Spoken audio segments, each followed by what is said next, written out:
के गिरने के 4 बड़े कारण हैं। जो पीएम मोदी की अपील है और जो एक्शन है वो इसी से रिलेटेड है। Okay. वो इसी का एक मतलब कोई सामने से थोड़ा चाहता है कि वो आप तो कंजम्पशन कम करें, ऐसी चीज़ें कम करें, कोई सामने से थोड़ा चाहेगा। 4 बड़े कारण हैं। इस सब का जो सार है ना, इन सब का जो क्रक्स है वो है कच्चा तेल। इन सब का गोल्ड पे भी इंपोर्ट ड्यूटी बढ़ने का सबसे बड़ा कारण कच्चा तेल है। आप कहेंगे ये क्या बात हुई?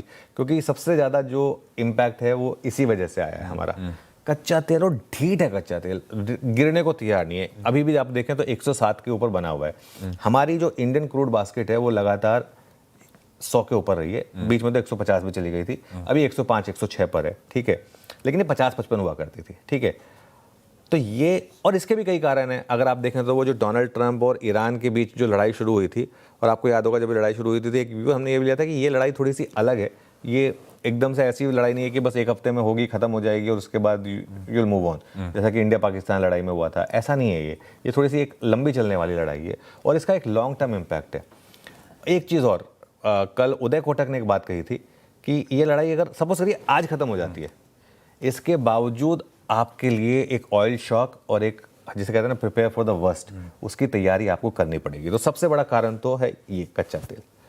दूसरा बड़ा कारण है आशीष, FIS की बड़ी सेलिंग। अब आप कहेंगे FIS की बड़ी सेलिंग तो हमने पहले भी देखी है, बिल्कुल देखी है, हमने एब्जॉर्ब की है, बिल्कुल की है।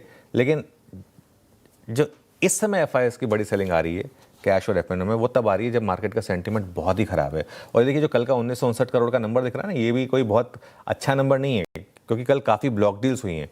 अगर आप उसमें FIS ने पार्टिसिपेट किया है, एक्स ऑफ दैट कल भी बड़ी सेलिंग है और 8-8 हज़ार करोड़ के करीब की सेलिंग है। मार्च में तो हम कंसिस्टेंटली 9,000 करोड़ से ऊपर की सेलिंग देख रहे थे, $1 बिलियन प्लस की सेलिंग ऑलमोस्ट रोज़ देख रहे थे।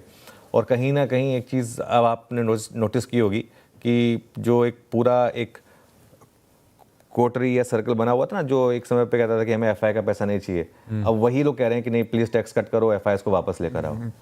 हो गया ना वो। तो वो जब जो एरोगेंस थी ना हमारी, जो 2021, 22 और 23 की रैली के बाद आ गई थी, वो अब पूरी तरीके से ख़त्म हो चुकी है, ठीक है। तीसरा है रुपी जिस तरीके से 100 की तरफ बढ़ रहा है। और देखिए एक चीज़, रुपी का ना आप 3 महीने का चार्ट रखिएगा। ऐसा नहीं है कि बीच बीच में इंटरवेंशन नहीं आए हैं, और ऐसा नहीं है कि बीच बीच में कोशिश नहीं हुई है कि इसको संभाला जाए, लेकिन आप देखें संभल नहीं रहा है वो, क्योंकि वो इनहेरेंटली वीक है। हमारा मैक्रो इनहेरेंटली वीक है, इसके लिए हमारी करेंसी इनहेरेंटली वीक है।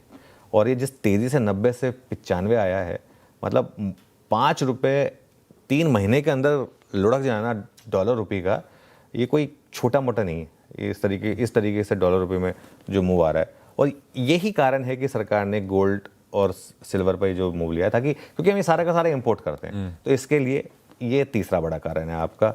और चौथा बड़ा कारण है आगे आने वाले समय में महंगाई तेज़ी से बढ़ेगी। ये सब एक विशेष साइकिल होती है, क्योंकि महंगाई बढ़ेगी तो आपका इंटरेस्ट रेट बढ़ेंगे, इंटरेस्ट रेट बढ़ेंगे तो आपका कंजम्पशन पर इम्पैक्ट आएगा, रेट सेंसिटिव सेक्टर्स पर इम्पैक्ट आएगा। क्योंकि अब अगला कदम जो है वो आप मान के चलें कि पेट्रोल डीजल पर आएगा, आना ही पड़ेगा ना। मतलब आप ₹25 ₹30 पर लीटर के रिस्क नहीं लेके चल सकते। तो गोल्ड पे तो आ गया, आपका मूव आना था, लेकिन अब अगला जो है वो मुझे लग रहा है कि पेट्रोल और डीजल पर आ सकता है। तो ये सारे के सारे कारण हैं जो इस समय मार्केट को इम्पैक्ट कर रहे हैं, और इस वजह से मार्केट गिर रहा है। कोई एक कारण नहीं है, और कोई एक कारण कभी होता भी नहीं है। इट्स ऑलवेज अ कॉम्बिनेशन जो मार्केट को इम्पैक्ट कर रहा है इस समय।